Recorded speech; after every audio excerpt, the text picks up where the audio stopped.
Unfucking real, this guy. In the nick of time. In the nick of fucking time. It's just about ready to give you so much shit, Gary.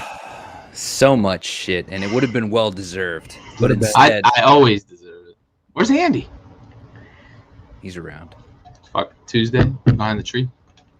Yeah. You guys like that meme? Did. That was good. Solid. Gets the job done. Oh, I gotta get Without this any mic further down ado, here. good afternoon, good morning, good evening, whenever the fuck you're watching this episode. Episode 8-3 of the Blitz, brought to you by Backyard Sports. We are repping the brand strong out here, son. We got the BYS, we got some more BYS, we got some more BYS, and we got Folds of Honor, who is our Salute to Service sponsor. So big shout out to Folds of Honor. Man, it feels good to be back. A little consistency here, and what a fucking shakeup this last week in the NFL, huh? Definitely a shakeup. I was Right. I was digging it. Lots of ups, lots of downs. Rest in peace, Sam Darnold's career, probably. And I guess whenever we That might be the nail in the coffin. Yeah. I wanted to Very believe well that might this be. was just the curse of the JETS, but No, This not is- so much. it's Not not so looking so. much. The common denominator is really looking like it could be both. Is the problem, Really, Yeah. You definitely might be right about that much. I think I might be. I think I'm not right about much on this show, but this might be one. That one you got. Fucking nail on the head, bud. All right, let me see here. Stove and I have managed to figure out that we can both log into this motherfucker at the same time That's awesome. and add our stuff. So I'm trying to find what you had pulled up for last week. Add to stream. Perfect. I cannot. Bang.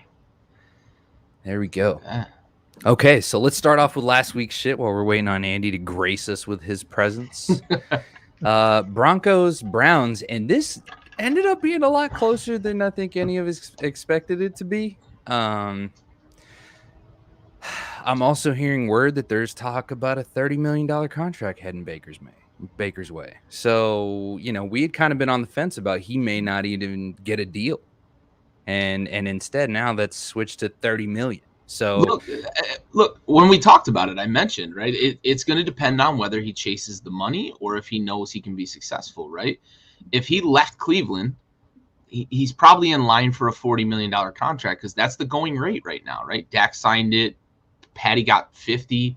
Like, guys are just signing for crazy money. It's quarterback money, right? So I think that number of 30 is manageable for a team with that hit on the salary cap. And I think Cleveland sees it as, we've got a guy who's comfortable in the system. I think Baker's a quality quarterback, honestly. I don't know that he's not a world beater. He's not going to be a guy that's going to carry a shit roster like an Aaron Rodgers, but I think Baker's a serviceable quarterback in the league. And I think the Browns see him as more of an asset than a detriment to the team if they're going to sign him for that money, right? 40 million is too much. And I think Cleveland sees that and they know that, and they'd probably be willing to move on from Baker if he was asking for 40. But I think, I mentioned the stipulation or the caveat. Is he going to chase the money or is he going to realize he's successful? And I think, it's not my fucking money, but the difference between 30 and 40 million, I guess it's $10 million, which I'll never have, but like, you're a fucking pro. The money he's getting from Hulu and Home Depot and everybody, like his ad dollars are going to add up to more than his playing money anyway. That's kind of what I've always thought with these pros. Like, you make so much money on these endorsements, especially as a quarterback. Like, why not? Why not let the Browns keep that offensive line? Why not let them re-sign some of those defensive players they need that can make some plays for them? Well, And it sounds like he might be coming to his senses. Sorry, Stowe, go ahead. Oh no, you're good. And two, to build off what you were saying, the Browns see Baker as someone that is going to be there week in, week out. This last week was his first game that he's missed since he's been a starting quarterback in the league. He was lobbying to play. Yeah, and he wanted to play. So I mean, it's tough man mentality right there, and wanted to be out there on the field with the guys and everything else. So I think all that plays into consideration here for that for that contract talk. So, Well, and good on Case Keenum to seal the deal too. Like just because he's given a shit roster at this point, right? Like they are so injury ridden on that offense. He's a pro's pro, man. He always has been. I love the guy. I think he's a guy a team could have built around. So I'd tip my cap, like you said. Hats off to Case Keenum for sure. Yeah, and Case Keenum definitely could have had a solid offense built around him, and instead we get to deal with quarterbacks like Kirk Cousins. Green Bay Packers pull it off against Washington to no one's surprise there. I think that was another one of those unanimous ones down the line. Anything to really address here, Mr. Washington fan? I was proud of. I saw improvement. Right, I'm encouraged by this game. The defense played a lot better. They got pressure on Rodgers against one of the better offensive lines in the league. We finally started to see what everybody thought Washington was going to be to start the season. And the plays at the goal line are just goofy. Like Taylor scored twice and both got erased, and then you get a turnover, and Terry McLaurin drops a ball in the end zone that the dude never drops the fucking ball. Bad teams. Jonathan Allen even said it after the game. I said it like 5 times during the game. Like, good teams finish halves, good teams find ways to win games, and bad teams find ways to lose them. And that's what Washington is. They're a bad team, and until they can figure out whatever it is that is precluding them from being able to finish drives and finish games, they're going to continue to be a bad team. And I blame the coaching staff. I don't want to rant too much about it, but the coaching staff really is setting this team up for failure with Scott Turner at the helm. There's zero creativity on the offense, and it shows at the goal line in the red zone. We're an awful team. The Packers were the worst defense in the league in the red zone entering this game. We went 0 for 5. We ran like 17 plays in the red zone against them and scored 0 points. Yeah, you can't do that. Can't win that way. Can't win that way. You really can't. You know how else you can't win? Is by only putting up 3 points against the Titans. And the Chiefs did exactly that in a pretty solid ass whipping as the Titans continue to be a fucking problem. They're on that man shit. This was one of those games last week that I think we were all on the same line here with Kansas City beating Tennessee, I believe. And it was one of those games where, man, are we really disrespecting Tennessee after the game that they just had the week prior? And there was another game just like that. I think it was it the Baltimore? It was Baltimore game the week prior.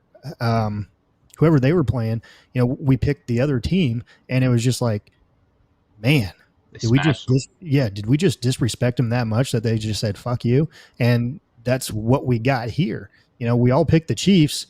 I was on the island in this one. Whatever. This was my island game. Oh, this was your island? That's right. Yep. You're correct. Well, good call for you. Okay. But I mean, the majority of us were picking the Chiefs. You picked correct here for once in your life. I mean, great job. Hey, blind squirrel, find a nut, baby. It's exactly. But hey, Gary, to that I say, okay. So. It's just one of those games where, and we've seen it a lot this year with the Chiefs. I mean, getting blown out like this. I mean, and we'll obviously talk about them more in a later segment, but did not see the Chiefs just scoring 3 points. And we said it last week. We said it the week prior. Patty Mahomes has to take care of the ball better. He's turning it over way too much.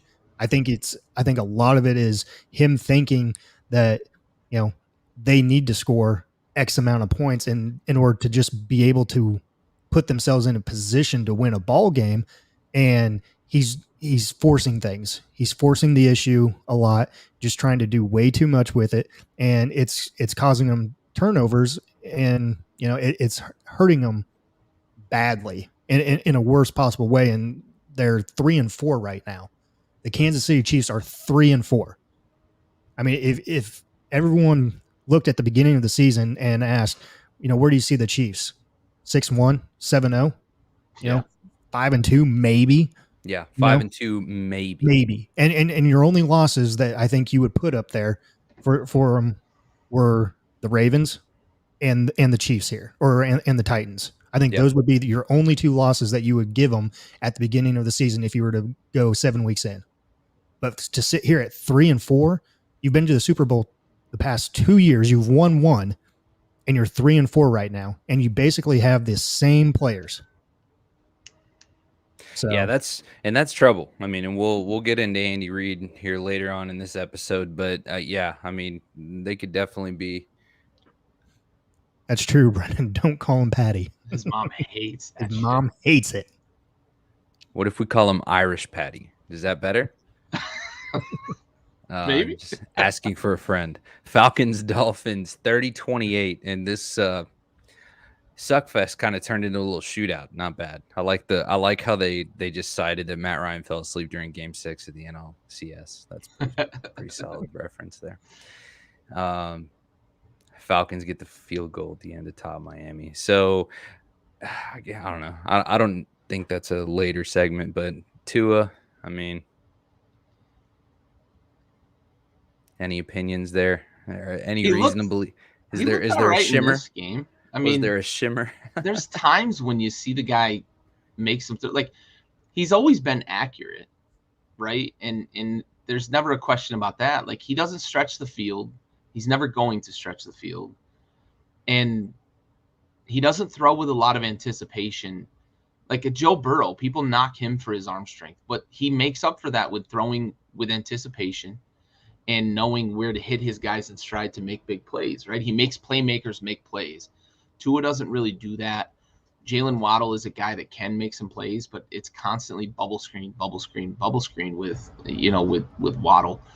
But they had some success against Atlanta, but nobody's going to write home about the Atlanta defense, right? I think the most surprising piece of this was the fact that it came down to Atlanta needing a field goal with how bad Miami is. But this was a game of two teams that likely aren't going to make the playoffs. And, it did, like you said, it turned into a little bit of a shootout. So it was an entertaining game. Right.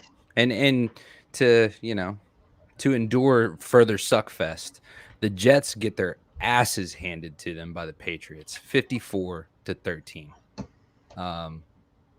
Yikes. And Mac Jones, 300 yards, two touchdowns. So solid game for him, right? Damian Harris with 2 rushing touchdowns. Yeah.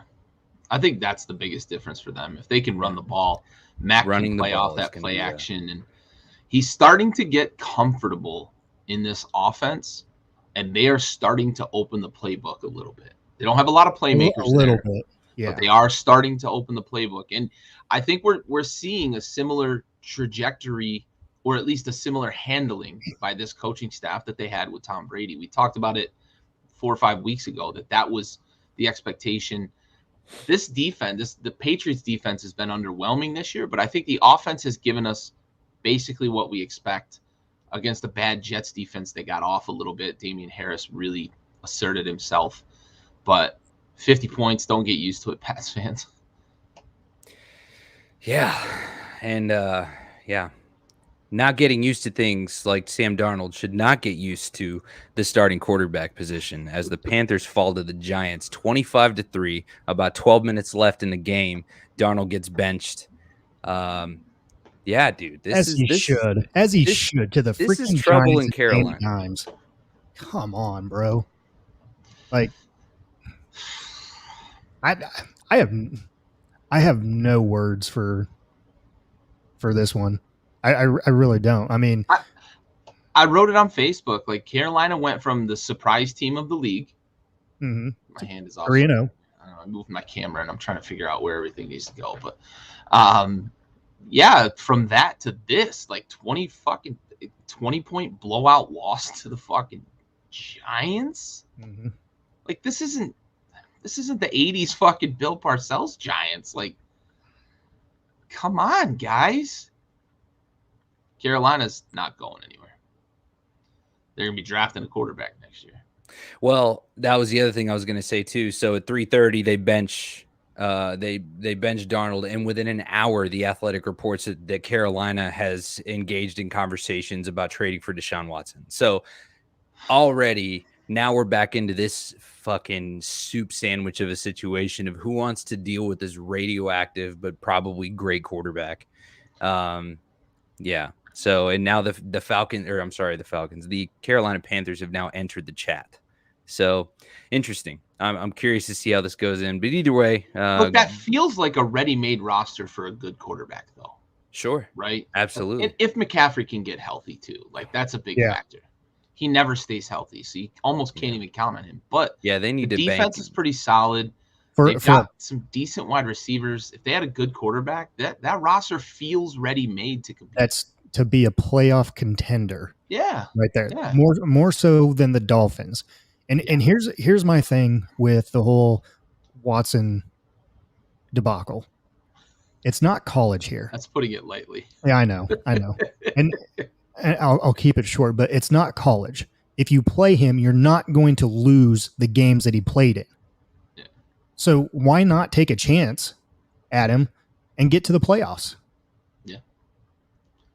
I think the NFL knows a little more of what's going on down there in Houston too, right? They didn't put him on the exempt list. Mm-hmm. I don't want to. I'm not normally the tinfoil hat guy. Sometimes I'll don it. I think I'm going to don the tinfoil hat in this situation. I said it really early on that it felt really goofy that the dude who's bringing up all these lawsuits is Bob McNair's fucking neighbor. It feels a little bit like extortion, like Houston was trying to get back at him. And I wouldn't be surprised if moments after he gets traded, a lot of these fucking sexual allegation charges get dropped. Like, not to make light of the whole situation. If he did it, he's a fucking, disgusting human being that needs to be dealt with. But like, something should have happened by now, I think. And they're still paying him. He's still active on the fucking. He's still active. He's getting paid. And he's not injuring he's not putting himself in harm's way. It's basically just a year of practice but a year of rest though too. Yeah, on there that have been body. Players that have been unpaid for much less. Right. So I feel like the NFL knows a little more, and obviously we got the whole email situation going on right now too. But. Yeah, and I think the Texans are just trying to extort picks here for him, and they're just holding. And they on. should maximize, but they should. But at the same time, this feels like a weird situation. I think, very weird. And I think it's going to come back and just shit on him here. It could. If they hold out too long. Mm-hmm. Fuck them. Bengals Ravens 41-17. Yeah. Tiger King, baby. Stove, I believe you were on an island on this one. I was. Or were we split? I think you were on the island. I was on the island. It was a very nice island. Yes, it was. Exact. Healthy island. Very nice. Mai Tais and beach chairs. Little sunshine and my Tiger King next to my side, baby. It works. It works. Was Carol Baskins on the island? It's the one time this season I've gone against the Tiger King. Yeah, they put a hurting on the Ravens. Yeah, they did. But let's. Okay, that happened. Let's talk about the fucking island that this dickhead at the bottom of the screen was on last week when he chooses the fucking Eagles to beat the Raiders. Yeah, let's talk about that one. Yeah, who did that one, Gary? Yeah, I ate that one. Yeah.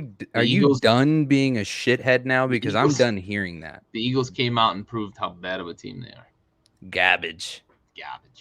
I will not do that again. I appreciate that. The world appreciates that.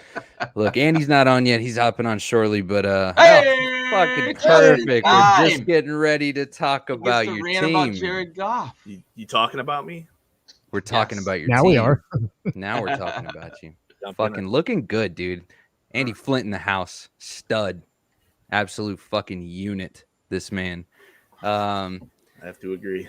What do you takeaways from this 28-19 Rams victory over the Lions? Man, McVay got out coached, didn't he? It's kind of crazy. I think I'm starting to like Dan Campbell. That's what I was going to ask. What's the verdict on Dan Campbell now? Because that was fucking impressive. Listen, the guy's playing with no talent. That team is talentless. The talent they have seems to be hurt. Their best receivers are not even that good, and they're hurt. Cephas and Taylor or Williams. Yeah, it's kind of refreshing to actually see. Stafford would have loved that, man. He's probably like, where the fuck was this the whole time? Well, it's like they go out, they score on a screen pass. Swift gets the screen pass from Goff, takes it to the house. Then they go out there and they kick the onside, recover the ball. They go for 2 fake punts. Like Fox, the punter, the second-year guy, throws like a beauty. I mean, they weren't ready for it. Then they run a punt fake. I mean, we saw this a couple weeks ago when Campbell went for the 2 instead of just tying the game. Unfortunately, the defense couldn't stop. The defense is gotten better. They look pretty decent at times against the Rams. Cooper Kupp was too much ultimately. But, yeah, no, I'm impressed with Campbell. I still would love to see Goff walk off a cliff. But, yeah, Swiftly. What are you going to do? The guy manages to, like, give it to the other expeditiously. team in the red zone every single week. It's like exhausting to watch. I don't not enjoy watching Goff lose though. Like it's just You're not a Lions fan or a Rams fan. Yeah, I'm definitely glad I'm not a fucking Lions fan. But yeah, either way, and good on, and so Stafford continuing to probably prove that the Rams are a fucking problem in the NFC and genuine playoff contenders for sure. But biggest hurdle yet is the Cardinals. Now the Cardinals beat the dog shit out of the Texans. Makes sense. You beat a dog shit team, bronze medalist at the Special Olympics kind of thing. But they got off to a slow start though. The Texans got that safety early, and the Zach Ertz trade paying dividends. Yeah, fantasy dividends too. Ooh, Stove. Yes, sir. Yeah. Yes, sir. It was a good pickup on my part. Yeah. Let's see. Yeah, 3 receptions, 66 yards, and a touchdown. Yeah, dude. 47-yard touchdown. Yeah. And Kyler Murray, 20 for 28, 261, and 3 tutties. Yeah. Good numbers. Those are good numbers. Stat stuffer game. Digging it. See, my screen's actually giving me some stats. I'm just reading. He's okay. He's okay. He's all right. Okay. He's got a future in this league, maybe. You know who's not okay? The Bears. 38-3, and it's a tough go for Chicago right now. It's also I got word from our boy Matt Nagy over the weekend after this game that this will be his last year in Chicago. Nice. I believe that. Confirmed. Yeah. Confirmed. Nagy's definitely in some hot ice or some hot water, boiling water, overflowing water, and a fan got a touchdown ball. The touchdown ball. A very valuable first quarterback in history to throw 600 touchdowns. And Mike Evans, to his credit, does it with every single touchdown catch he's ever had. He gives it to a fan in the stands that's wearing his jersey, right? Yep. Understand that what you're doing, what you do, Mike, but you have to have a little bit of fucking awareness that TB12 is sitting on fucking $5.99, bud.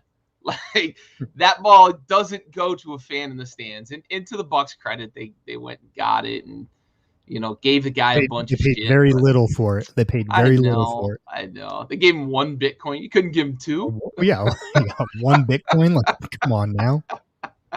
Well, and they said that ball was estimated to be worth around $500,000, right? So he definitely got shorthanded here. He got shafted. For he sure. got a lot of shit. There's approximately 0% chance I'm fucking giving that ball back. Not really. I mean, you like that stuff, but $500,000's $500,000, man. There's approximately 0% chance I'm giving that fucking ball back, like, dude. He probably got I'm gonna make sure that $10,000 worth of stuff. Well, Bitcoin's worth like $60,000 right now, but he didn't get enough. He didn't even break $100 in total, is the point. Right. You know what I mean? My man's not even banking half of that cash. All right. I'm just saying, drop it, get you a new house. You better hope Bitcoin goes to the fucking moon real quick. Dude, I'm catching that ball. I'm lifting my fucking bucket hat up or whatever the fuck he was wearing, and I'm making sure the camera can see my face so whenever I post this bitch for sale, they know it's real. Yeah. And yeah, for sure. Colts, little sign of life in the Colts here. And, we need to talk about fucking Shanahan too. But 30-18, Colts beat the Niners. Again, Colts are coming together a little bit. But, man, this 49ers offense, which I felt like was going to be another favorite in the NFC, fucking falling apart at the seams. They just can't seem to. First, it was they weren't healthy, and now it's just like they can't play call, they can't pass rush, they can't anything. And that's a problem. You would have thought in this game that they were the dome team playing in weather that they're not used to, but that's not the case, right? The Colts are the dome team, and they go to, San Fran or Santa Clara and play in a fucking West Coast hurricane. I didn't even know the Pacific Ocean got hurricanes, but apparently they do. But no, it's a torrential downpour, and mind you, Carson Wentz played at North Dakota, played in Philly, so he's been in weather. But man, he was winging the ball around a little bit. Made a bonehead play trying to flick a ball and trying to make a play early in the game, but looked good late. And the Colts looked like they just looked like the better team here. And you said it, that offense is bad. Jimmy G's days, they're numbered.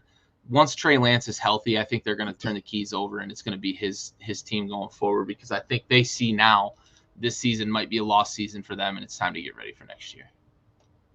Yeah, this one shocked me. It really did, especially with the 49ers defense. Yeah.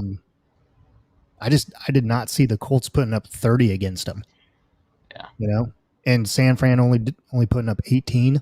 But, to your guys' point, that offense hasn't been there for a few weeks now. Ever since the Green Bay loss, hasn't been there. Yep. Saints and Seahawks. And this was another, fucking snooze fest, man. Yep. This was like watching a soccer game. It's like, oh, okay, there's a lot of things happening, but nothing at the same fucking time. The Saints pull it off 13-10. Jameis Winston, 222 yards and a touchdown. Looks like we lost Andy. He's no longer with us. Bless his soul. Yeah. Salute to service. Alvin Kamara. We have the watch. So here's how much of a snooze fest we're dealing with here. Just looking at the top performers. Alvin Kamara was the leading rusher with 20 carries for 50 yards. And the leading receiver. With 10 catches, 128, and a tutty. Jameis was your top passing performer, I guess, so there's that. The Seahawks scored on the fucking first pass that Geno threw, and then the offense went to fucking sleep. Yeah. Jason Myers couldn't kick in the wind, and you thought, well, it's just going to be one of those kicking days. But the Saints kicker, who I believe is a rookie, went 2 for 2. The best part of this game wasn't even on the field. Yeah, it was beast mode dropping F-bombs, baby. It was beast mode dropping F-bombs on the Manning telecast. That's talking about. Peyton come out and apologize for the language. And good on that was the best part of this game. Being off the Henny. Sure. 3 shots to be exact. 1 for Eli and 1 for Peyton and 1 for himself. I dig that. I fucking dig that. All right, what is next on our agenda here? Are we running into Cap or Facts, or are we going to go into this next preview for this week? I believe. Yeah, preview. Week 8 predictions. Oh, there you go. Oh, we go. Okay. Well,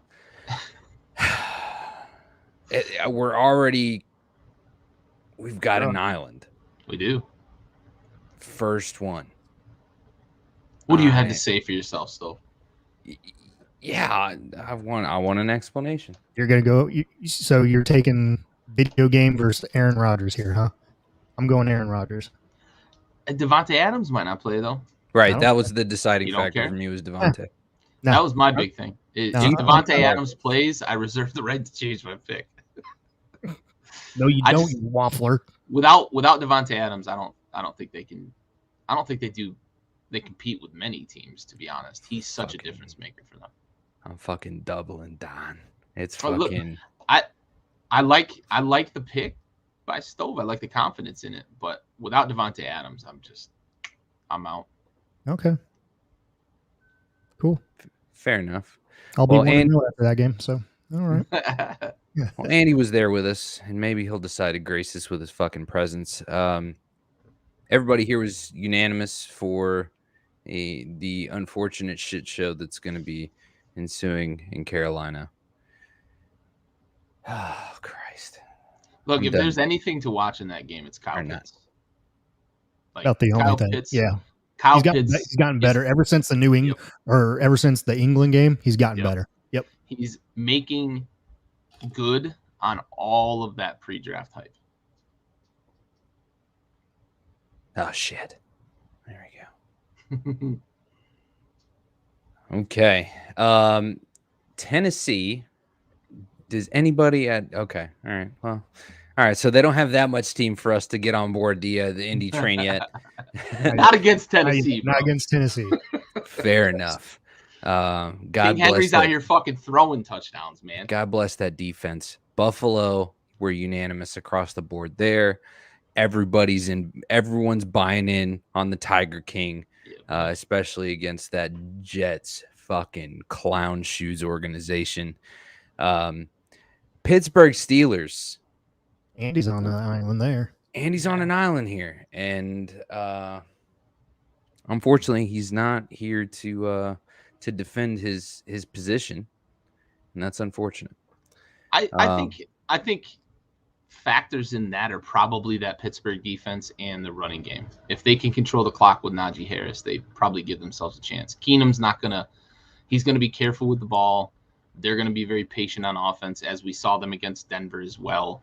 That could very well come down to a field goal at the end. Whoever's got the ball last gets in position to win that game. Oh man, that's an old-fashioned AFC North game right there. Excellent call. All on the same page here as Detroit is going to be expected to get their first win of the season. So fucking give it up for Detroit, man, out here getting it done. Yeah. Hopefully in advance. Hopefully Goff can find a way to not fuck this up. Everybody's on the same page. Rams and Houston. Houston's just not ready to win games yet. Hey, you missed one. Oh, did I? You're going to skip our bye week picks? Yeah, you know what? I am going to fucking skip the bye week picks, you sons of bitches. I can't. Baltimore's winning the bye week, bro. Dude, if you think for a second. Unforgivable. All right. So. You put them up there, we're going to pick them. Yep. You know what? That's your Next own time, fault. I'm not That's even your going to own list the fault. fucking bye week. I'm not even going to list it. This is what I get. This is what I get for just It's trying just to right throw in the it- middle of the board. I mean, Gary and I I, was just on a we're all roll, in on man. these picks. We're all in on these picks. Like, you know, Get on Excel spreadsheet. I mean, I was on a roll. I mean, which team stays out of COVID protocol and doesn't lose people to COVID here? Which Exactly. team doesn't go to the, to the titty bar here and gets titties up in their face? And, you know, I mean, Who's this going is to where the wing joint in Atlanta? exactly. The That's Lou why Will. Get the That's Lou why my Will Raiders are going to special. win the bye week. My Raiders are going to win the bye week. Even though they're in Vegas, they're going to win the bye week. Is it because they're in Vegas that they're going to win? Yes. Yeah, I don't know how you win or how you lose a week off in Vegas. The house always wins. The odds are always on the house. That's facts. It looks like we're split here. San Francisco at Chicago. I'm trying to have some faith that the Bears can figure this shit out, and also because San Francisco, they're not really well put together. So this is going to be who's going to be the shittier team this week, and it's going to be neck and neck, I think, as far as who's going to be sucking one from the back. And it looks like Stove, you've got San Fran, and Andy. and Gary's got Chicago. Yep. So I guess for the sake of this conversation, Stove, you're on the island. Sure. I'm fine with it. I don't think there's anything to really argue there, honestly. It's just, This it's a was shit coin show. flip. They both suck. Yeah. Also true. Okay. On to the next one here. All unanimous that the Chargers are going to pull this off. It looks like yeah. Oh yeah, I forgot I am on this island. Yes, you are. Yes, dude. And the only reason that I'm on this is because I do not have faith in Geno Smith. That's it. I don't blame you. That's it. Geno Smith He's is the awful. only reason why I'm choosing that. He's fucking awful. Yeah, I have no faith in Jacksonville. They're not going to be at home, so they're already going to be in a difficult stadium to win in, which is any football stadium, pretty much.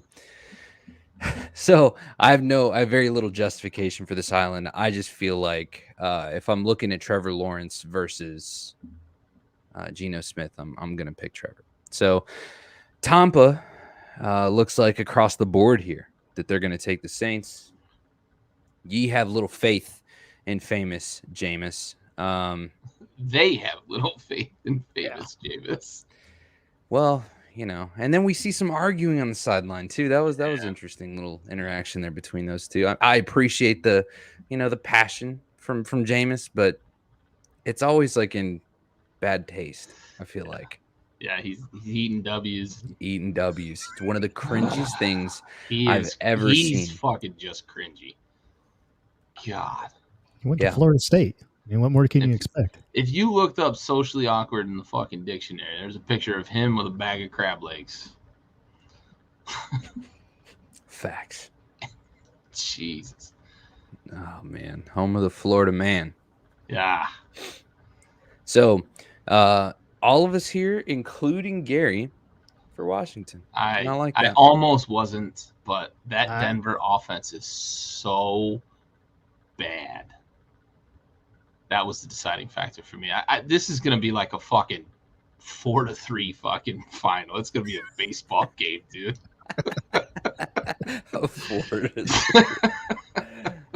That's good. God, this is so bad.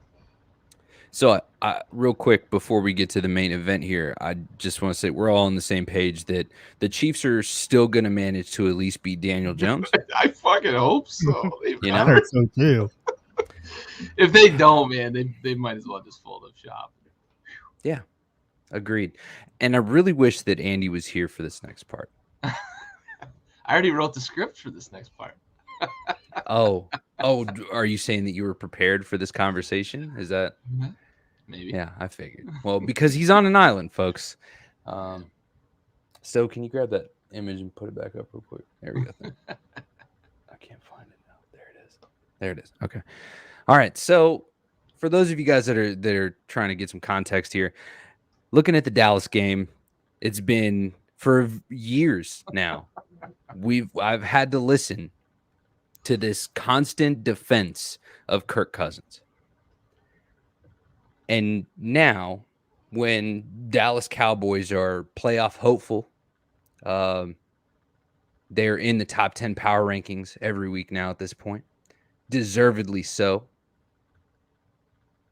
I just wanted to see you nod before I continued. And yet again, here we are, where Gary's on a fucking island, fucking swallowing that Kirk Cousin load. What the fuck, Gary? So before, you know what? Stove, your call. Who's going first? Ladies first. All right. Stove, you're up first. No, I got Gary. Gary, I'll let you have the floor to defend yourself. This is your island, so. Listen, I mean, I already kind of spoiled the lead on this with you guys in the chat. Like, legitimately, my reasoning behind this is the Vikings have the second best running back in the NFL, and Dak is questionable for the game. And if he's even a little bit compromised with that calf, I don't think that offense is going to be what it's been this year. And we've already seen that Dallas, when teams are able to run the ball on them, they can slow down what the Cowboys offense wants to do. And that's what I expect from Minnesota. They're home. They're coming off a bye. I know both teams are coming off a bye, but they've got Dalvin Cook. They've also got some good wide receivers on the outside. I know Diggs has been Diggs, but they've got multiple weapons to throw to. And for, as much shit as I take about Kirk Cousins, man, like the dude fucking fills up the stat sheet, puts his team in a position to win consistently. I said it last week. The dude has won 2 games this year. He's won twice. Like, he can't make up for everything else, but I just think that running game is going to be the difference for me, for them to be able to control the ball, control the clock, keep Dak in check. And if he's even a little bit compromised on that calf, that's the big thing for me. Stove clearing the throat early. Gary, the gentleman has the floor. What Minnesota Viking team have you been watching this whole NFL season? He's not the second best running back. He's clearly Dalvin. Who is the second best running back? It's not Dalvin for damn sure. And here's why them boys are going to beat your Kirk Cousins Vikings. All right, okay? hold on a second, Stove. Flint, for context, we have arrived at the part of the Week 8 preview where Gary is on the island who has picked Minnesota. So Gary just finished defending and fucking all over fucking Kirk Cousins and Dalvin Cook. Like 1/50th of my argument involved Kirk Cousins. Like, I wasn't slurping anybody's dick. They have the second best running back in the NFL. I challenge. I mean, I'm just saying you had a question is out there. That's Who's the second best running back if he's not? Because he's a better pass catcher than Nick Chubb. Nick Chubb is great running the ball, but Nick Chubb doesn't catch the ball like Dalvin Cook. Dalvin Cook is the most complete back in the NFL. Derrick Henry is the most dominant. Hold on, Gary. Hold on. The gentleman does not have the floor. I was just a brief intermission to Phil and Andy. Stove, please continue.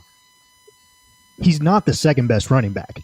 Right. And here's why. Okay, here's why. There's 2 running backs that are better than him, and they reside in Dallas. That's Tony Pollard. Come on, you're fucking so bullshit. Saying that. No, Dalvin. Here's don't believe that. Here it is. Here it is. Believe that. Here it is. Ezekiel Elliott, 521 yards rushing so far, 5 tutties, averages 5.1 a carry. Dalvin Cook, 366 yards, 2 tutties, averages 4.6. You want to know what Tony Pollard has? The same amount of fucking yards as Dalvin Cook and averages 6 yards a carry with 1 less touchdown. They've also played a weak ass fucking schedule, bro. No. So is Minnesota. They won against Carolina, who was without their best player. They won against Detroit on a last-second field goal, who hasn't won in this fucking presidency. Detroit's defense against the run is better than most of the defenses that Dallas. No, and Andy, I'm sorry to diss your Lions like that. I really am, but no. Minnesota is giving up over 125 yards a game rushing. A game. Fine, that has nothing to do with Dalvin Cook. He's not out there tackling people. But it has to do with their defense. Dallas averages over 160 yards rushing a game. Okay. Dallas is averaging over 34 points a game. Minnesota's averaging 24 points a game. Okay. Dallas averages over 450 yards passing. Okay. You want to keep on comparing here? I mean, the stats prove that Dallas is better than Minnesota. Okay. And Dalvin Cook is not the second best running back in the National Football League. Okay. I'll make you a bet here, okay? Sure. If Minnesota wins, I will sing at the top of my lungs Kirk Cousins fucking praises next week in our show. Okay. If not, you have to do the same for Dak Prescott. I've already sang Dak's praises. No, we're doing it again here, bud. We're doing it again. And Ezekiel Elliott. Fine. I'll talk about Zeke and his fucking belly shirts. Good. Thank you. That's all I ask. That's fine. All right, mic check. I don't know what's for going Andy. on with Andy's KV. Still nothing. You got to check your mic settings, dude. That's rough. Hate to see it. Interesting. That's tough. Well, look, the one thing that we can all agree on, with the exception of Gary, is that Gary's wrong. So, and that's fine. You're completely allowed to be He's wrong. entitled to his opinion. I'm entitled to mine. That's what makes this show great. Is we can Exactly. argue back and forth, and in the end, I'm still going to be right. So it's all good. And with that being said, we're all free to our own opinions, just like you're free to go to backyardsportsmedia.shop because they have all kinds of shit. I didn't get this from this shop, but you could. You can get this from that shop. You can get the shirt that Stove's wearing from that shop. You can get all kinds of shit from that shop. Anything with a BYS logo or Thanks Haskins or Damn K or Tailgate Trash Talk, you name it, it's there. So be sure to check it out. www.backyardsportsmedia.shop. So on to the next segment while we await Homeboy's technical difficulties. I don't think he's gonna get it fixed. Hey, you have a little faith, dude. Anyways, enough of your shit. We're gonna roll into. Are we going cap or facts now? Whatever you like, buddy. You want to do cap or facts? Man, hold on. I'm trying to see. Man, this poor guy. He's just not doing it. All right. Let's go out to Andy. Man, I'll tell you what. How about we run into? I'm trying to think. What else did we have on the agenda for this episode? Got cap facts, salute, damn And do a K, salute, and give him a minute. Yeah, let's do the salute just to get him a minute. I got.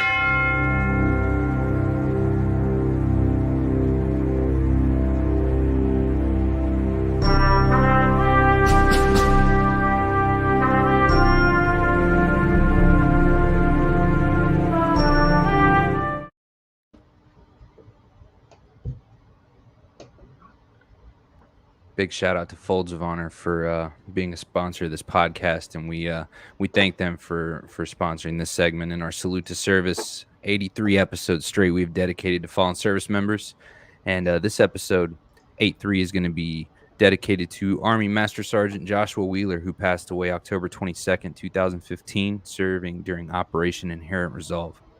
He was 39 years old from Roland, Oklahoma. And he passed away in Kirkuk Province, Iraq, from wounds caused by enemy small arms fire in a raid on an ISIS detention center. He was assigned to Headquarters U.S. Special Operations Command, Fort Bragg, North Carolina. So, Army Master Sergeant Joshua Wheeler, we have the watch.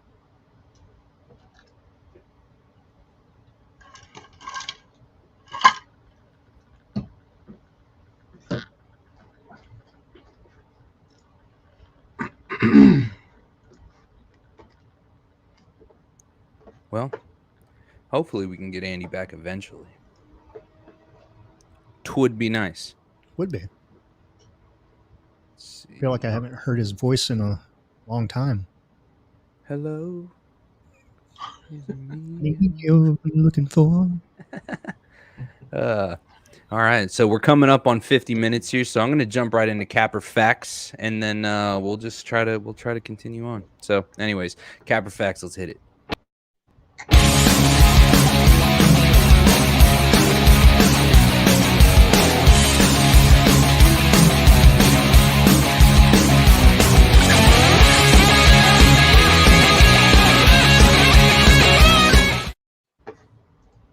My fault there, buddy. That's my bad. My bad. It's all good. We're on the same page, man. We meant well. We're good triers here at the Backyard Blitz podcast. Okay. On to the first one. Capper Facts, the Bengals are the best team in the AFC. A little spicy, maybe. Depends on what side of the aisle you're on as far as the Tiger King's concerned. I think we can all agree, at least everybody here, and probably Andy too, we're fans. Definitely no issues there. I have no qualms with Tiger King. I'm on board with the Tiger King. I regret not siding with the Tiger King last week. But all right, so Stove, let's go to you. Capper Facts. Facts. Good talk. Straight to the point, baby. Facts. Yeah. And that's not a tough decision to make, I think. Gary, are the Bengals the best team in the AFC? I love them, but this is Cap. Ooh. I think What's your honestly, rebuttal here? I think if they played this week, I'm probably going to pick both Buffalo and Tennessee over Cincinnati. What Tennessee's doing right now, their ability to just dominate a game with their ground attack. I know the last time we saw Buffalo on the field, they lost, but they also lost to Tennessee. I love what's going on in Cincinnati, and it pains me to say Cap to this, but I think if I'm forced to make a pick right now, Buffalo's playing Cincinnati, I'm picking Buffalo. If Tennessee's playing Cincinnati, I'm probably going to pick Tennessee. But they are the third best. So, Cap.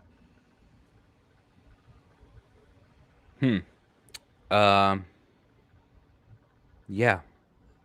I think they're first or second.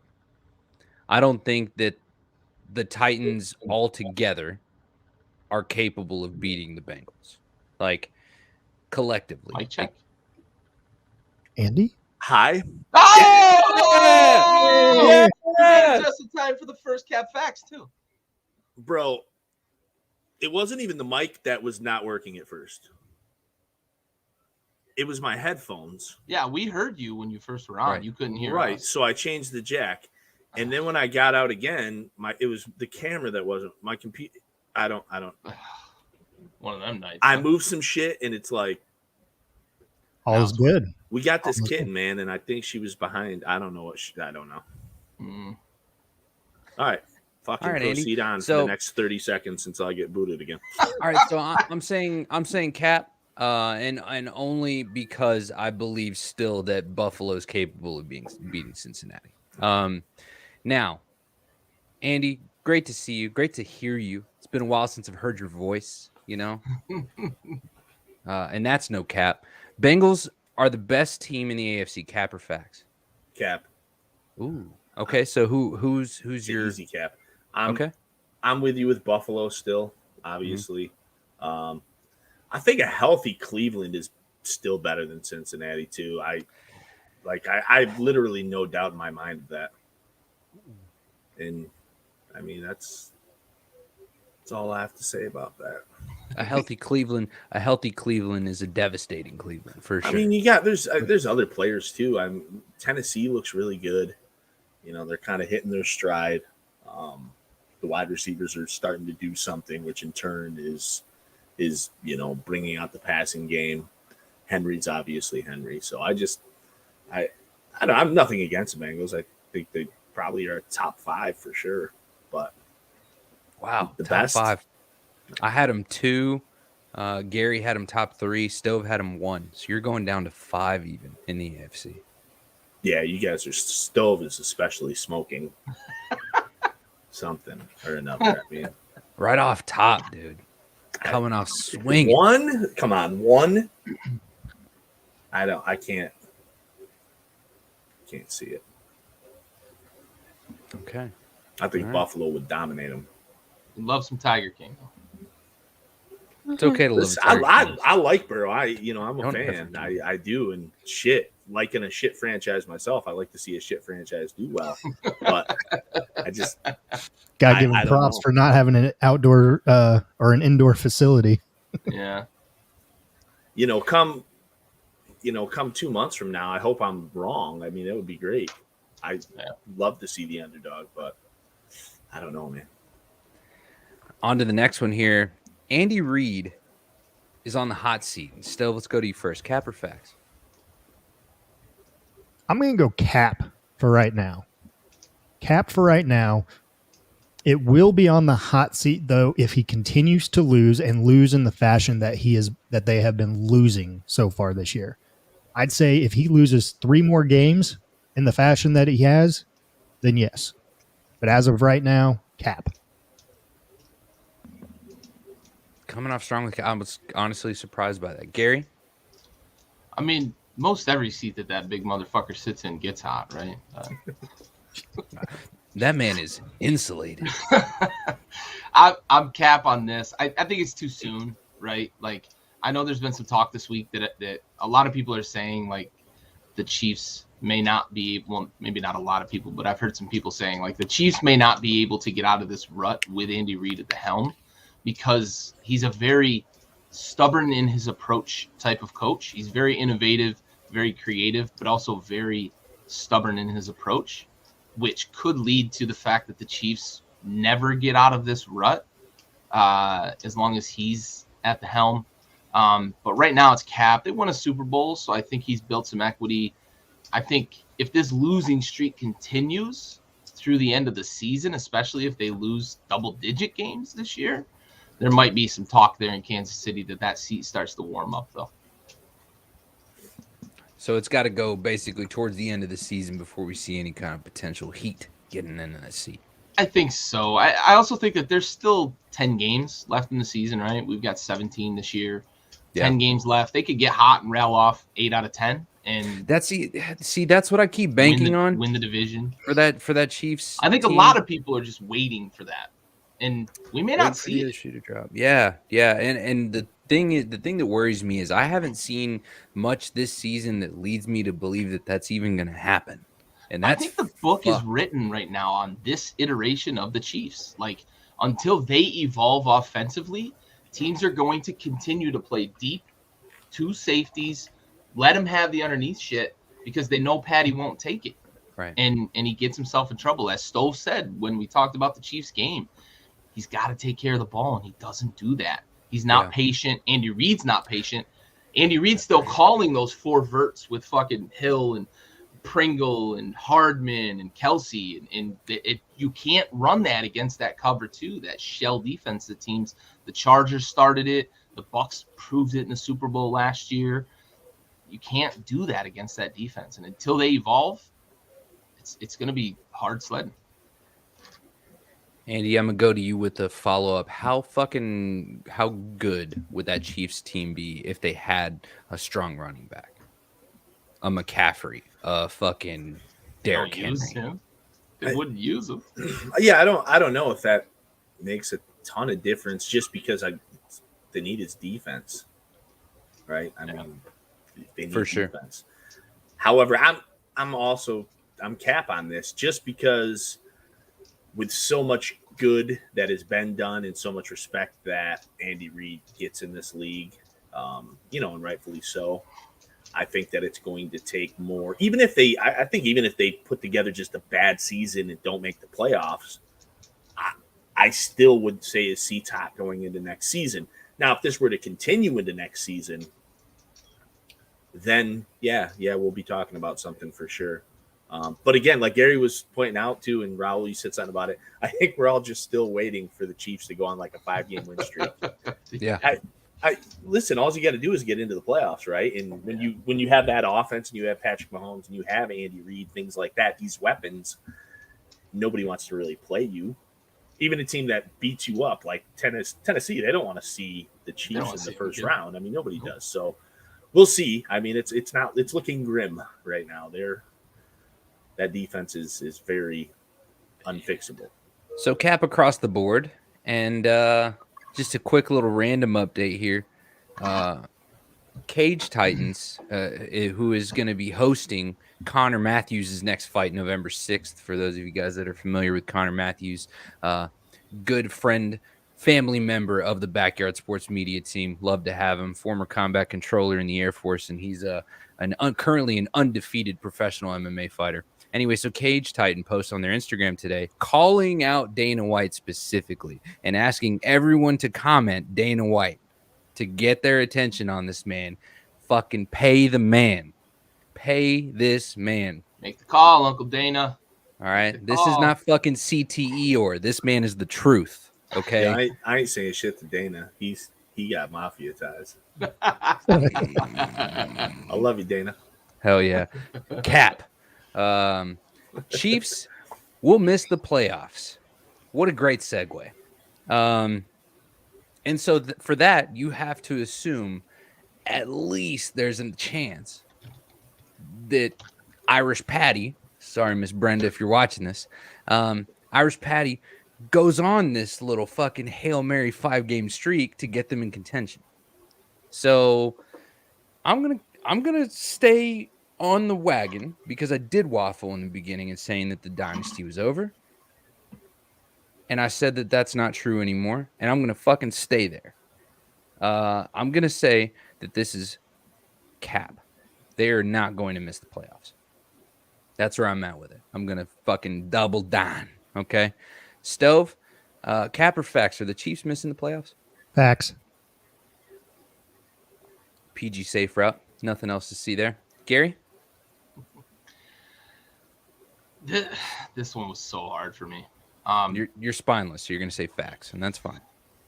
Don't waffle. Don't I'm not fucking waffling. waffle. I think the spineless thing to say to this is caps. I mean, like, it's just I feel like the one safe cap, route. singular.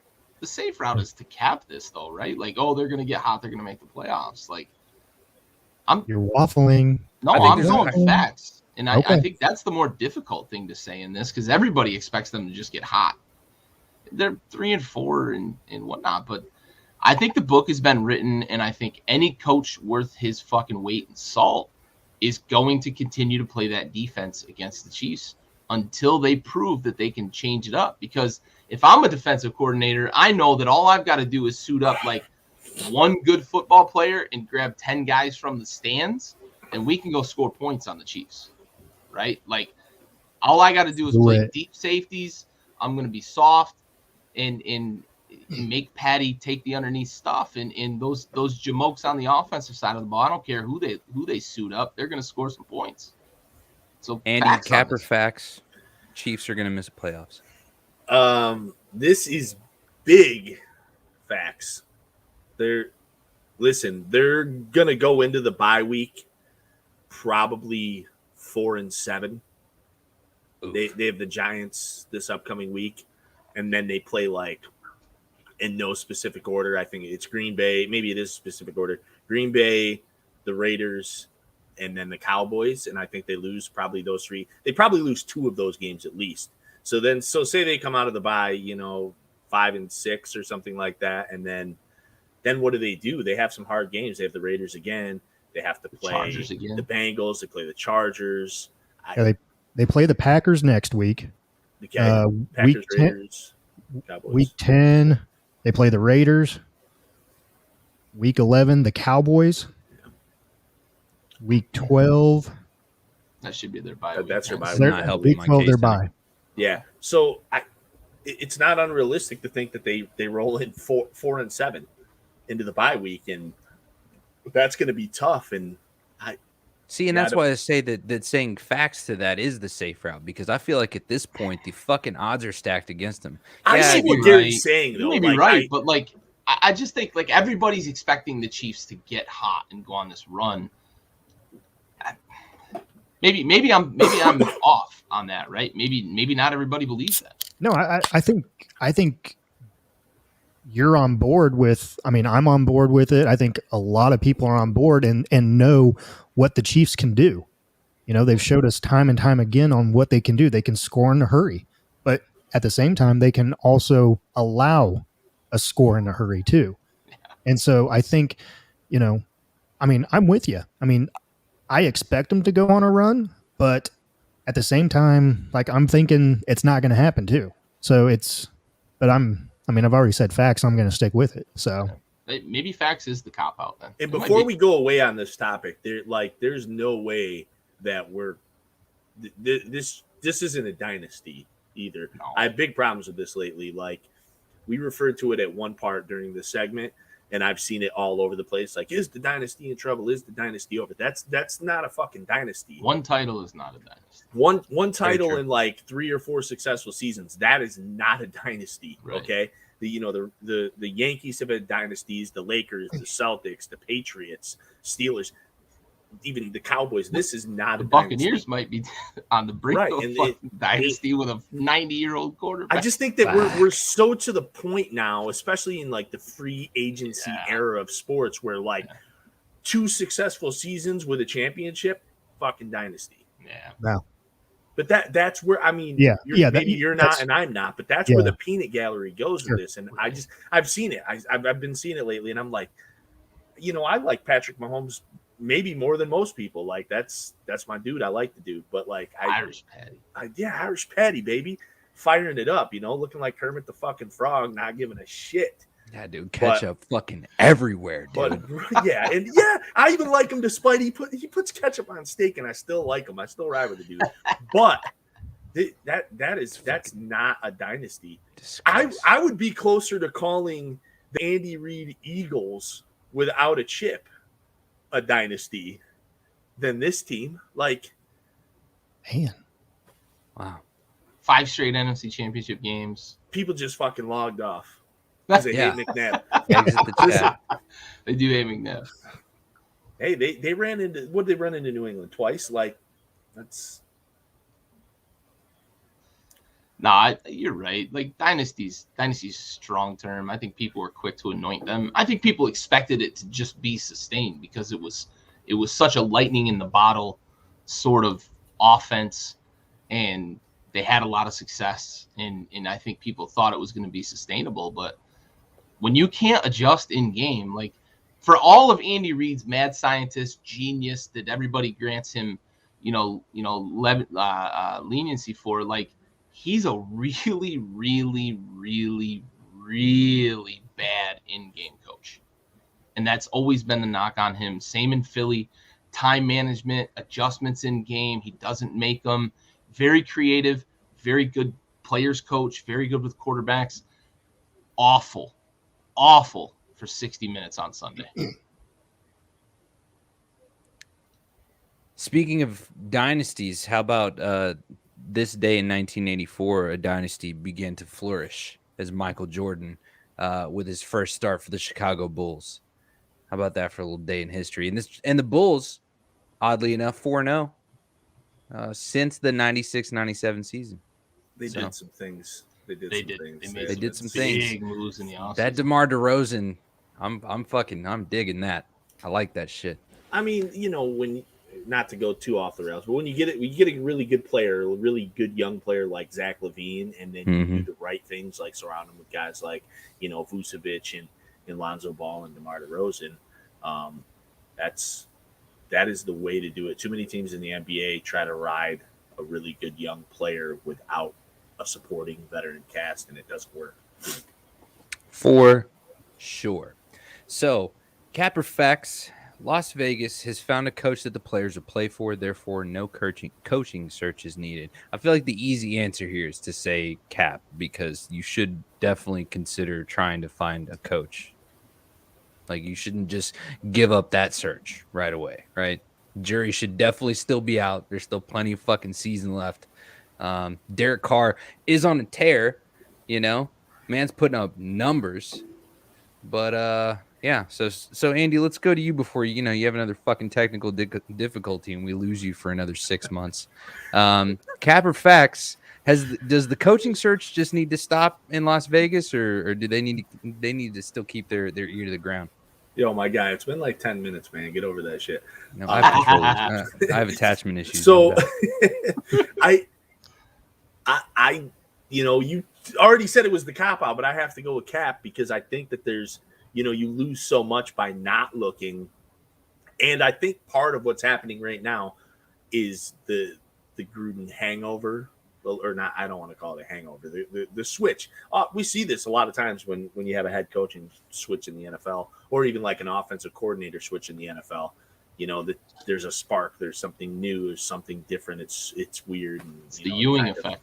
Right. Yeah, it is. It kind of ripples through everything, whether it becomes game planning by the other team or if it becomes the way players pick things up. It's just a little different. But I think you're selling yourself short, especially this day and age, if you just go nuts here and say, hey, fuck it.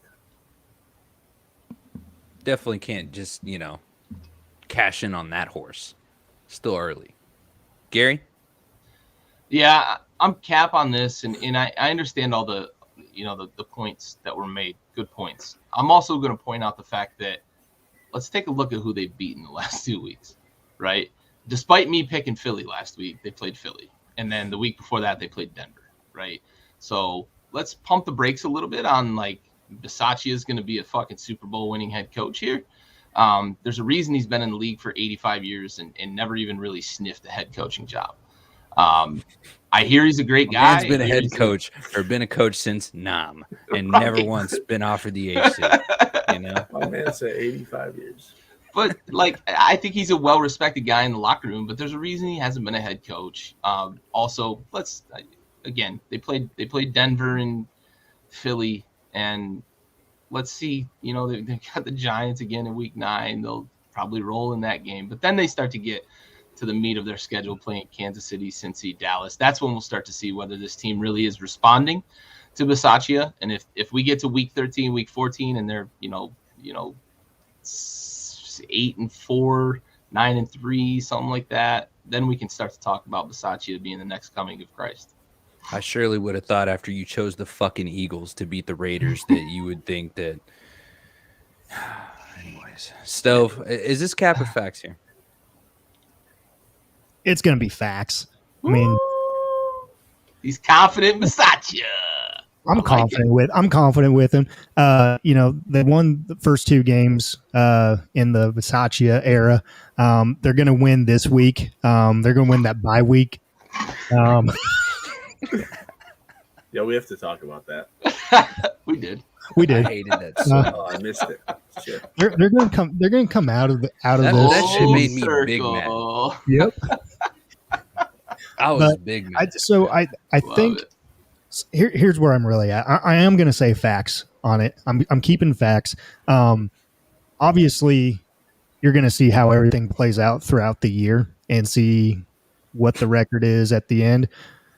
But it's going to be facts. He's going to be the head coach next year. Derek Carr is going to have a decent season. Probably end up top 6-7 quarterbacks at the end of the season, and I think he's gonna publicly endorse him.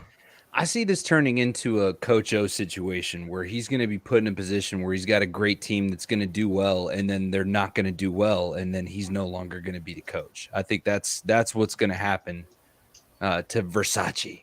So some stats over here on Derek Carr. He has more passing yards than Aaron Rodgers. He has a higher completion percentage than Russell Wilson. He has the second most game-winning drives. He has a higher pass rating than Josh Allen, and he has fewer interceptions than Tom Brady. Yo, my man wears more eyeliner than Prince did in 1984.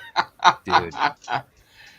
He's got a bigger Revlon build than. Yo, he always looks like he's got a fucking Ouija board ready. Oh, for sure, dude. Like he's got some candles. He's gonna have a fucking seance. He was the dude. bad kid at like the fucking sleepovers as a teenager who was like, "Hey, you guys want to summon some fucking demons?" Yeah, that was him. Yeah, first time he ever stood behind center, he fucking had a thing of salt and made a circle around him for protection, for sure. Yeah, this fucking dude, he can't be trusted. Can't be trusted. Oh, man, sus. Okay. Anyways, after all the offseason drama, the Packers are suddenly the most overlooked team in the NFC. Interesting question. I like that. Stove, let's go to you first. What do you think? Is this cap or facts? Are the Packers the most overlooked team in the NFC now? Cap. I think at the beginning of the season, everyone was wondering, what's going to be the dynamic with Rodgers, his teammates? How's he going to mesh with them for, not showing up to training camp or, blah, blah, blah. But no, I mean, especially after that first game where they got blown out, they haven't looked like they did last year, but they're still a team that you can't overlook by any means, not with Aaron Rodgers at the helm. So cap on this one. There's one vote for cap. Andy, is this cap or facts? It's facts. With the offseason drama and then Rodgers and company coming out week 1 against famous Jameis Crabland King getting smacked the fuck up. King Crab. Dude, they got Tina Turner so bad that first week, like it was out of control. And no, really, like They got beat up so bad. Chris Brown was going to call the cops. They got beat so bad. So I still feel like the hype isn't quite there for a team who's playing really well. They went full Ike on that ass. But yeah, no, it's got to be facts for me. And it kind of plays into the fact that I can't really think of another team in the NFC that's being overlooked that is as good as Green Bay. So that's facts, baby, facts. And I'm with you. I'm saying just purely because, again, you can never rule out Rodgers. Slowly starting to gel. That offense is looking good. Shaky for sure.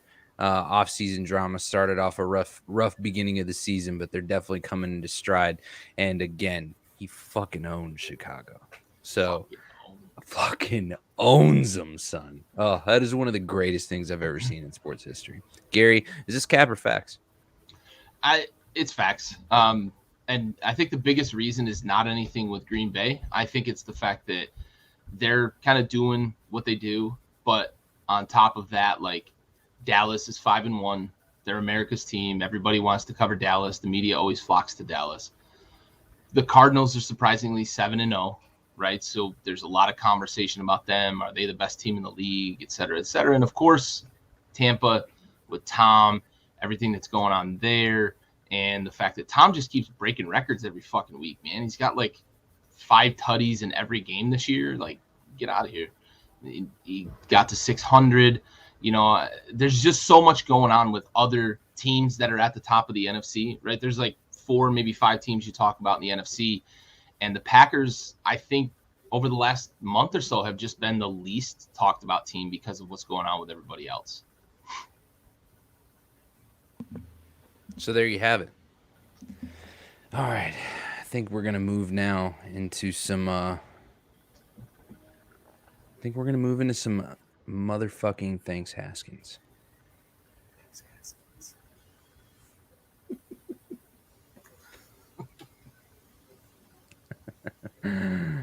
Oh, all right, fellas. Thanks Haskins. Stove, onward with you, sir. This one goes out to fucking Roger Goodell. Raj. And him and his team of not allowing the Washington football team report to be released. 650,000 emails not to be released, but yet you send a handful of emails about one specific person to a specific team and his derogatory comments that he made 9 years ago, whenever it was, 10 years ago, whatever. You owe it to the American people and the National Football League loving people to release that report. I don't care what it all entails. It probably details a bunch of shit that you just don't want to get out. You know what, bud? It's gonna get out. There is going to be government subpoenas atop of subpoenas, atop of subpoenas, atop of subpoenas. Because you want to know something, Roger Goodell? They got real sus. I just like, he definitely said penis. Yeah, for sure said penis. On top of some penis. Yes. This right here is probably going to go down in NFL history as one of the biggest cover-ups. And we're gonna find out sooner or later what they're covering up. And I know it's gonna be something terrible. And they're not showing it because they don't want to lose viewership, sponsorship, and all that fucking money. So fuck you, Roger Goodell. Fucking thanks, Haskins. Yeah, you have. Yeah, you have, Corey. In and around your mouth. I love that passion that you just brought, though. Love it. That was good passion. All day, every day. Yeah. Subpoenas on subpoenas on some penis. Andy, do you have a thanks Haskins for us? Yeah. Matt Nagy.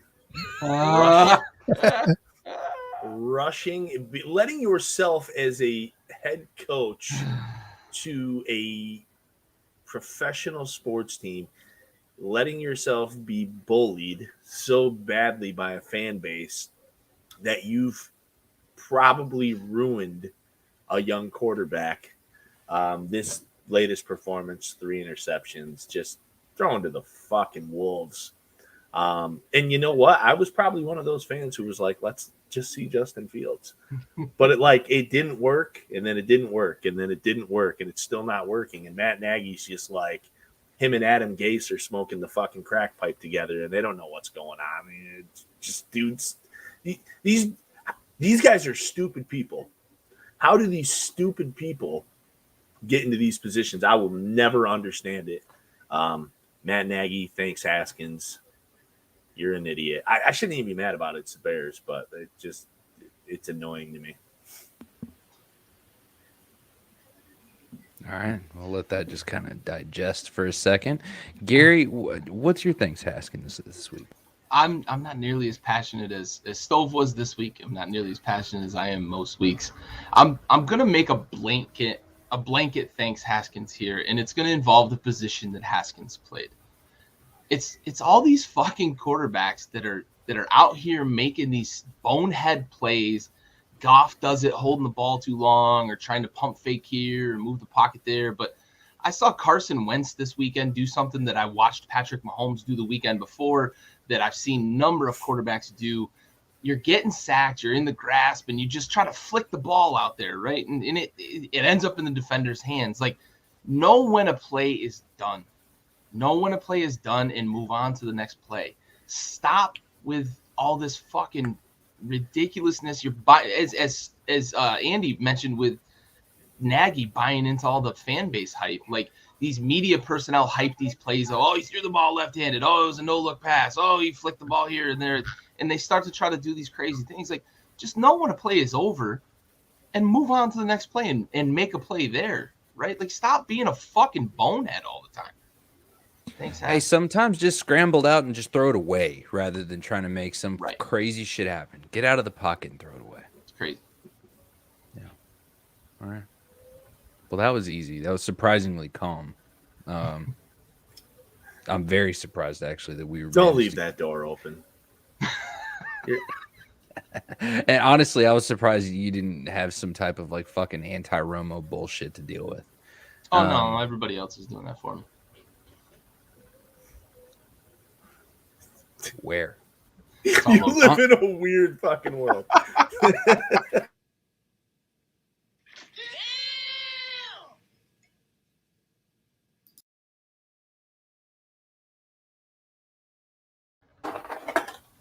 And onward now. Giving away Tom Brady's wife for a date. That's fun.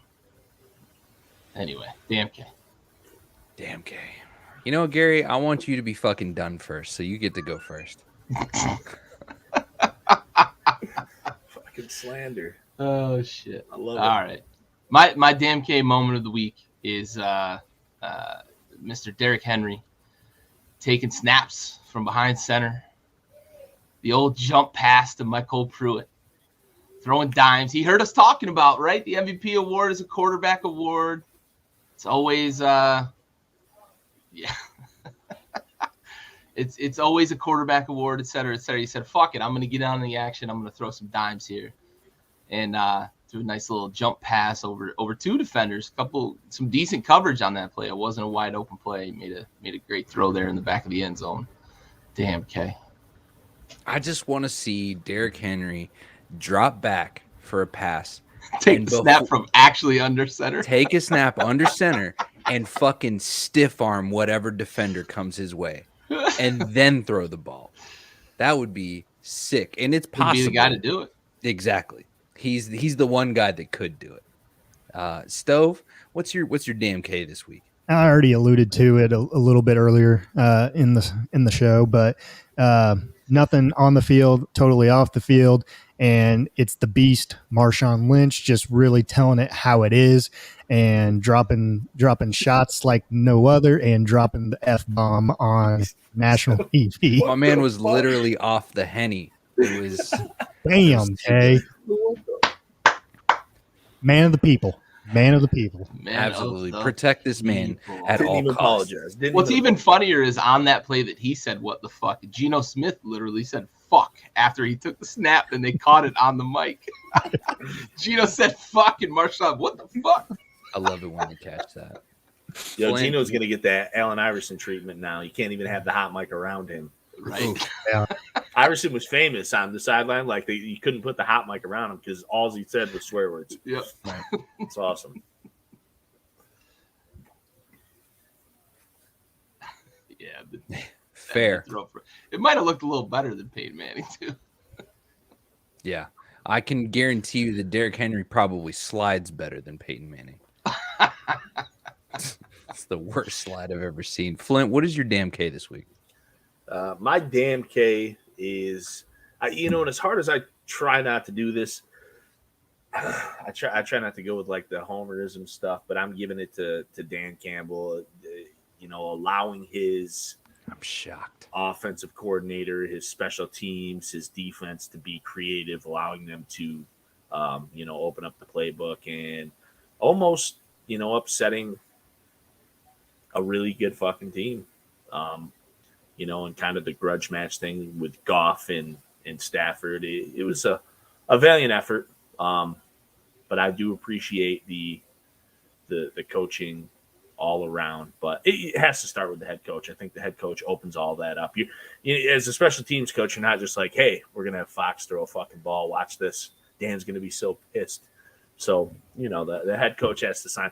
I know they give these coordinators a lot of time, all this glory on the sideline for things they've done, on a fourth down, but none of that gets passed without the head coach. So, I like the guy. What was Major League? Yeah. Marbles.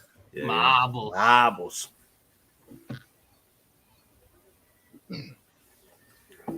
MCDC. So I think I actually have an accurate damn K this week.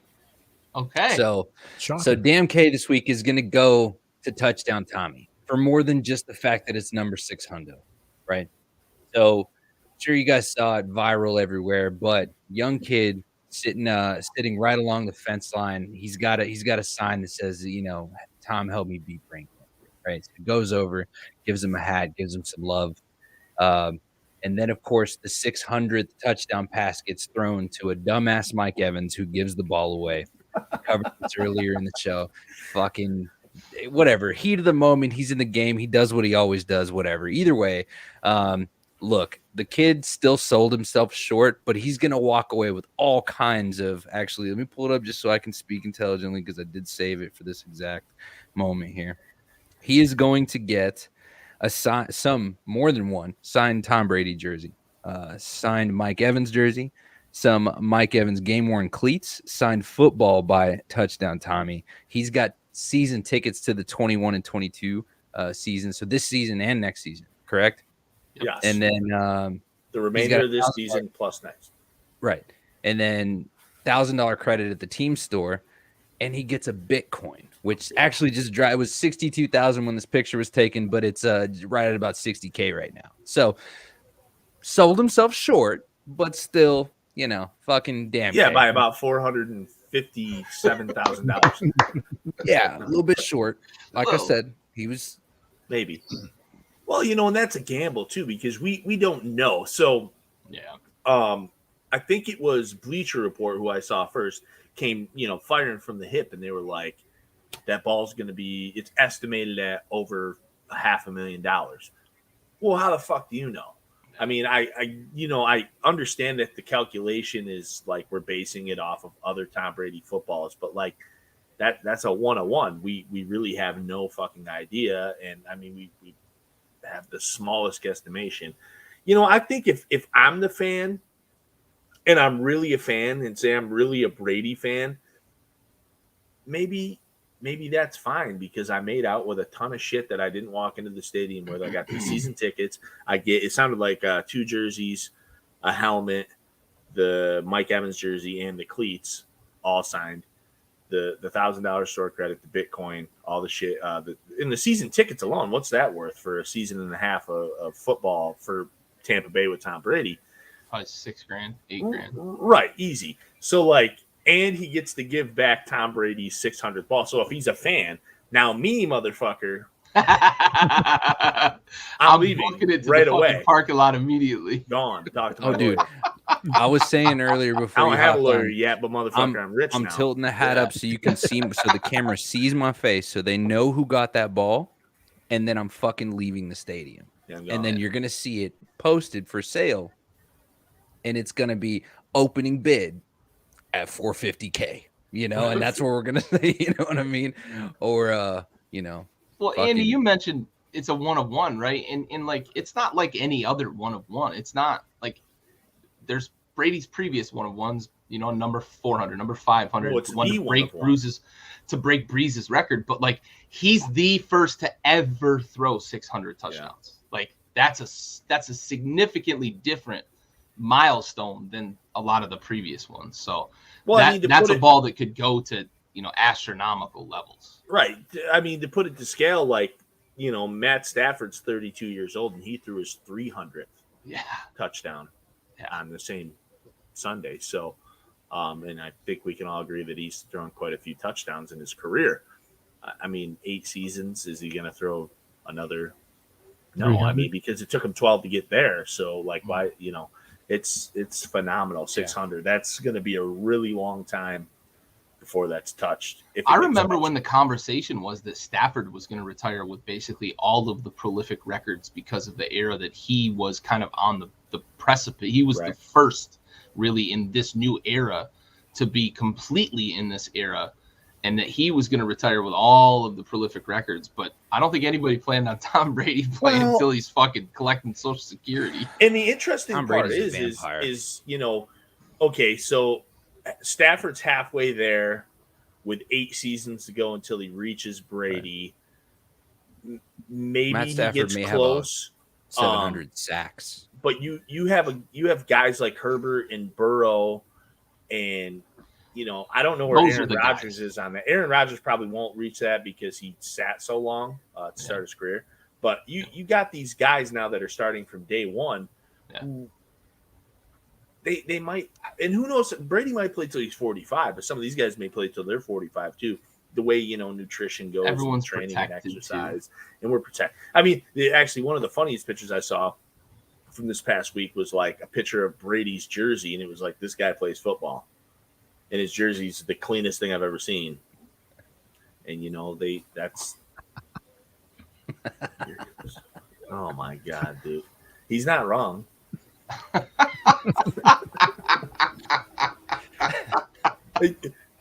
Here's the bet, though. Does he lose a foot race to you?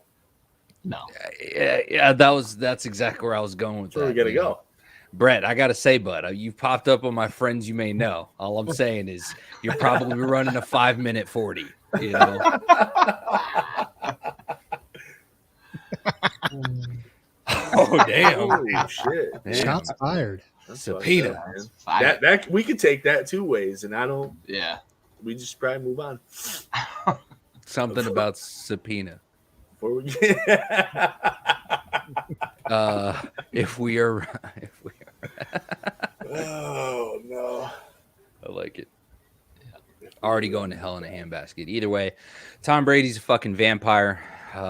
700 touchdowns. You know, about the same amount of sacks that Matt Stafford's taken in his career. It's a tough go, you know, but, you know, he's finally on the other side. I feel like he's probably reached like the equivalent of heaven for him. You know, well-deserved. I think we can all agree there. Anyways, so I think that's all we had, right, guys? Yeah. Went a little long this time, hour and 34, not terrible. Kept it under 2, so that's a W. Eating W's. He's eating a W. Hell yeah, dude. Eating W like Brett in a foot race. Oh no. Yo, Brett, you two, okay, so Stove and Raul, you guys don't. Brett, I don't think Brett can beat him. Me? No. Like, are we still debating this? Yeah, Brett can't beat you. Oh no. Brett is slow as shit, dude. I'd have to saw off both my legs for him to beat me. Oh, slow as hell. Like, Yo, Brett, knock it off, man. Looks like Scott Farkas, anyways. Fucking slowest. Not yet, but I'm an adult. I don't know who he's talking to, but I bet you Probably me. Doesn't matter either way. Yeah. So, yeah. Sure, you'd challenge him, but he'd probably laugh at you too. Yeah. Bruh. Jesus Christ. Fast as fuck, boy. Yeah. Still fast as fuck. Fast as fuck, boy. Oh, man. Look, if you haven't already done it, you need to get over to backyardsportsmedia.shop. You got to check it out. Corey Yeoman's going to challenge Lizzo to a foot race. I don't think Brett's beating Lizzo, is what I'm saying. No. Okay? I haven't even met Brett. Shit. But I'm gonna dish out the smoke because I'm a stand up for mines. Check out backyardsportsmedia.shop. We get all kinds of cool shit available for you guys. If you want to support the brand, you want to represent it. We do have a kind of a fucking badass logo. Yeah, you know? buddy. So I mean, represent it. Get out there, Brett. Get you the water bottle and then hit the track. Corey, get you that fucking XXL shirt so you can hand it to Lizzo whenever XXX. Sorry, whenever you lose to Lizzo in that foot race, that you can hand that to her. It's just like a token of you're that fucking L you took. That'd be the only thing she would put on, and then she would go to a Lakers game. Listen, I can't even hate Lizzo. That girl has more confidence than fucking. She is confident, man. Dude, more confidence than fucking Jay Cutler on fucking 4th and 26. Like, dude. Yeah. Remember that motherfucker used to drop back and think he's like, look at this window. Yep. I put it in there. Threatening me. That's Lizzo. In there. Dude, that is Lizzo. Like.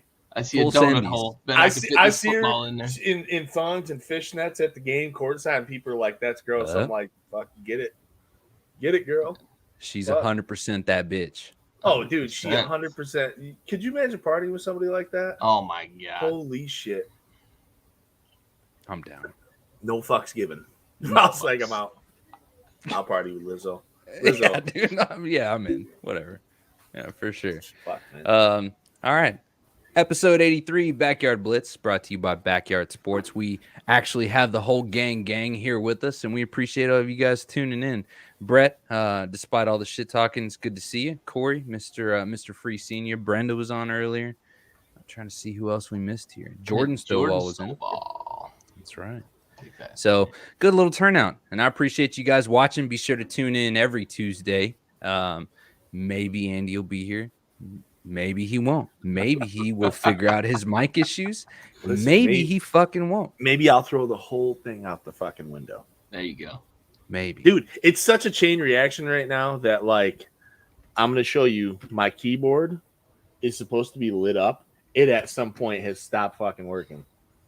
Damn. I just left shit alone, though. I quit fucking with stuff because the camera was working, the mic was working. The headphones are working. Figure everything out later. Right. Now, if you could just stop shopping for podcast supplies at fucking garage sales, maybe we can get some things going. Listen, it's my computer. My computer's like 12 years old. Yeah, my man's rocking Windows 98 and shit. Nah, dude, it's like Windows. Oh, it's XP, bro. It's XP, bro. It's like 10, bud. Here's the thing, though, is I'm contemplating. I don't use my computer other than for this. Right. It's the only thing I use use a damn internet machine. Right, dude. I got a fucking phone. What are we doing here? Right. Like, come on, bud. I'm not watching fucking prawn on a computer in the fucking living room. Like, come on, bud. I keep it fucking classy, man. I got an iPad. Off the rails. Off the rails. Never. Fucking God, I love this show. All right. You guys be sure to tune in and watch the rest of it. Watch it back. I promise it's worth it. Download the podcast on Apple Podcasts or wherever you get your source. We're everywhere. We're on YouTube. We're on Facebook. We have Instagram. We're on Twitch. We're fucking everywhere. Be sure to watch it. For your motherfucker. Support the brand. Be for the brand because we live the goddamn brand. Okay. Episode 83 of Backyard Blitz brought to you by Backyard Sports in the book. I got Big Stove. I got Gary Freeze. I got Flint, who's just popped the top on another one, and I fucks with that. My name's Raul Herrera. We appreciate you guys, as always. Terrible fucking choice in beer, bud. What a terrible way to end the show. Anyways, Backyard Blitz brought to you by Backyard Sports. Fucking out of here.